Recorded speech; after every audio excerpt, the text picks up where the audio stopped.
Selametsizdeme okuyucular. Hocam oyunda Hazar Tili sabağı. Sabağımızı başlamak burun. Biz birbirimizge жақсы izletmek dilep, көңіл kuyumuzu көтеріп алайық. Жақсы тақтаға шыға қойыңдар.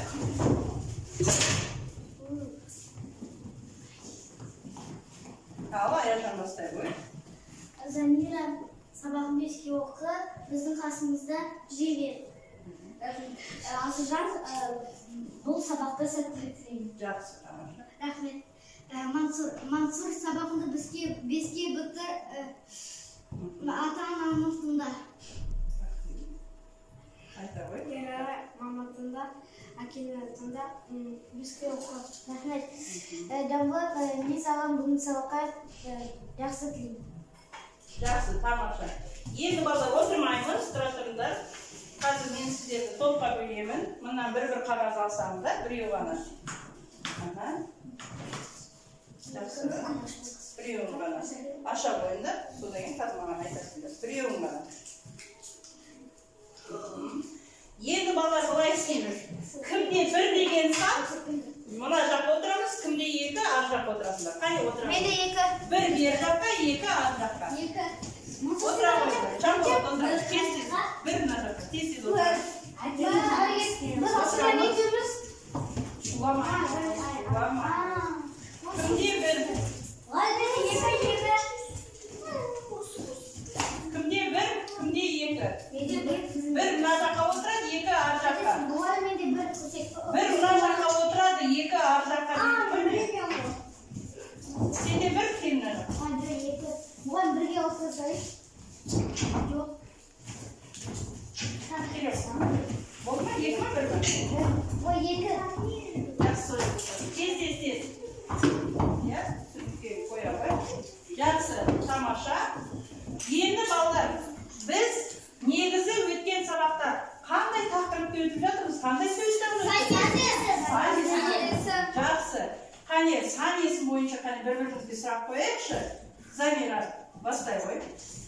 Реттік сан есім сұрақтары. Реттік сан есім сұрақтары дейді. Тамаша, кім айтады қане? Реттік сан есім қане? Нешінші тамаша? Отыра қой. Келесі. Айта қой. Қайсын? Асылжан. Несінші? Жаңа айтып кетті. Енді сен сұрақ қоя қой. Сұрақ? Иә. Сан есім қанша түрге бөлінеді? Жақсы. Аяжан, қандай сан есім бар? Реттік, есептік. Жақсы, тамаша. Жақсы балдар. Ондай болса, тақырыбымыз бүгін, яғни біздің өтіп жатқан сан есіміміз бүгінгі есептік сан есім, реттік сан есім. Мақсатын айта кетсек,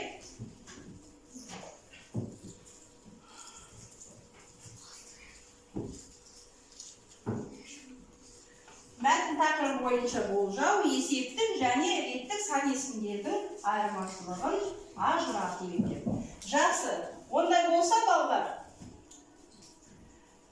кім жеңеді деген ойын ойнайды, екі топқа, кім жылдам? Екі топқа беремін қазір тапсырма. Сіздер? Тез. Қай топ болады, бірге орындайсыздар. Қай топ болады, шапалақсақ, тыныш қана. Шуламаймыз. Қай топ бірінші болады, шапалақ соғамыз, болады. Қаламмен де болады.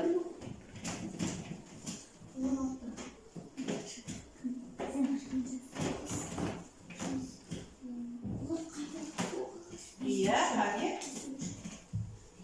Яғни реттік сан есімдерді жеке-жеке, есептік сан есімдерді жеке-жеке жазамыз.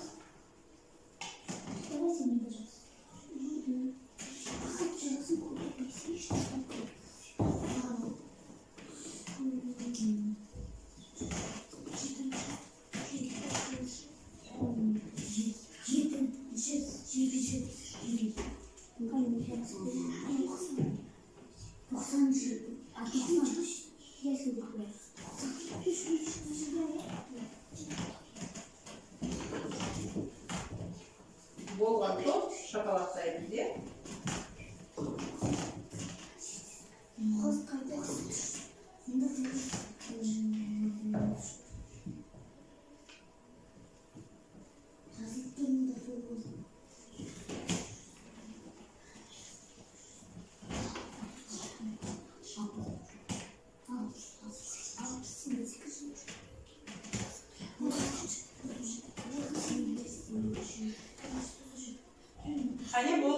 шапалақтаймыз. Болып қалсаңыздар.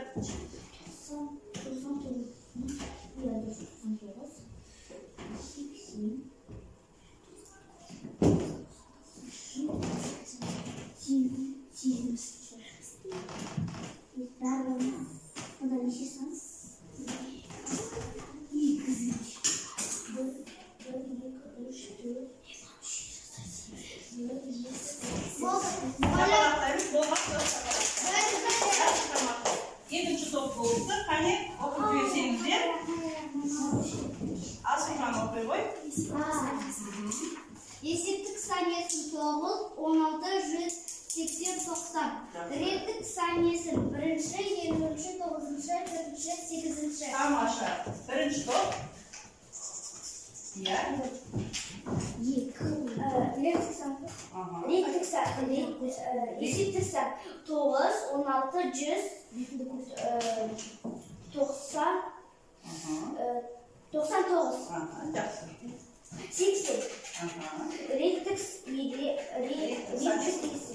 Реттік санесін 5-ші, 70-ші, 20-ші, 601-ші, 8-ші.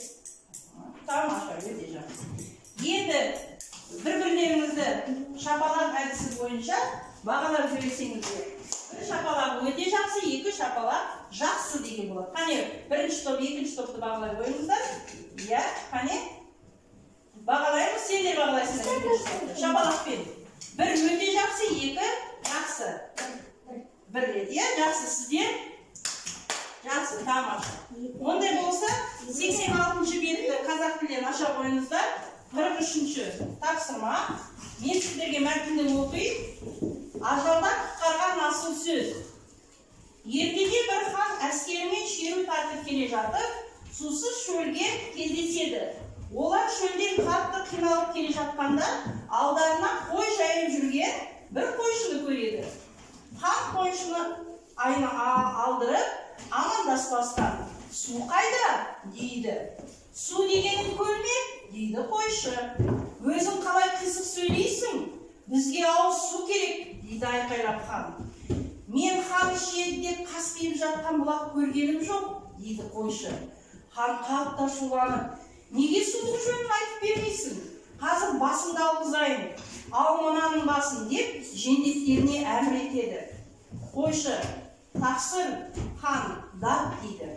Датың болса айт дейді хан. Мен қой бағып жүрген қойшымын. Менің басымды алғаныңызды елеп, сондай бір жауды жеңдік деп, сіздің батырлығыңызды ешкім дәріптемей ме?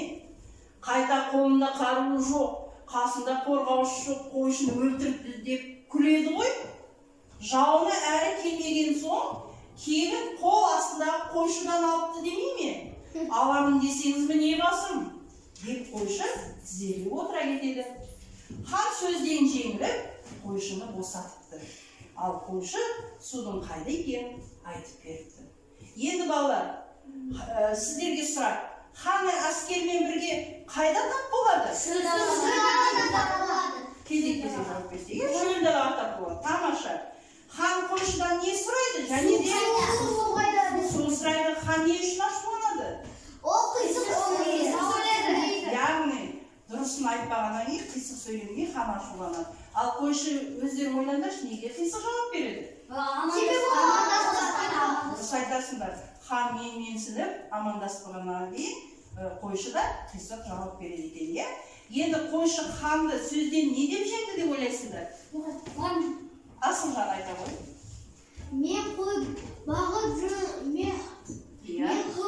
жүрген қойшымын. Менің басымды алғаныңызды елеп, сондай бір жауды жеңіпті деп. Сіздің батырлығыңызды ешкім дәріптей ме? Қайта қолымда қару жоқ, қасында қорғаушысы жоқ. Қойшыны өлтіріп деп күледі ғой. Жауын әлі келмеген соң кегін қол астындағы қойшыдан алыпты демей ме? Аламын десеңіз міне басым деп қойшы тізерлеп отыра кетіпті. Жақсы, тамаша. Яғни қойшының ақылдылығына ханның ашуынан осылай құрылыпты. Ендеше балалар дәптермен жұмыс.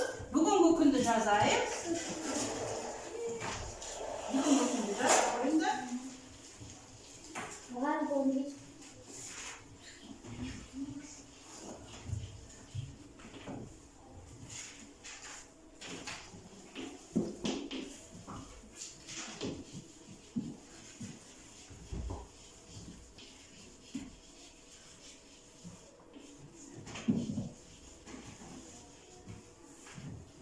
Балалар, кітаптағы 87-ші беттегі 44-ші мәтінді көркем жазып көшіріңіздер. Одан кейін сан есімдердің астын сызып, ол сан есімдердің реттік сан есім екенін, немесе есептік сан есім екенін ажыратып айтасыздар. Бірінші көшіріп жазып алыңыздар. Әдемі қылып.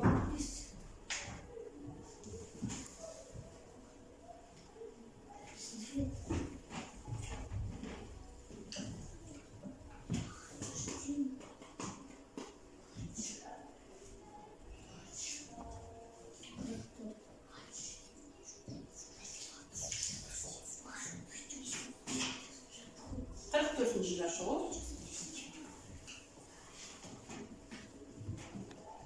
44-ші жаз. Ол 87-ші беттегі мінеки.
Болғанымыз сан есімдердің астын сызамыз.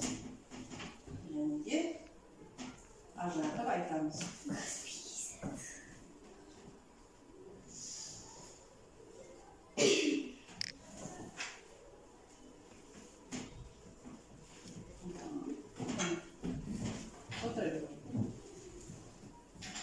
Dördüncü rette sen.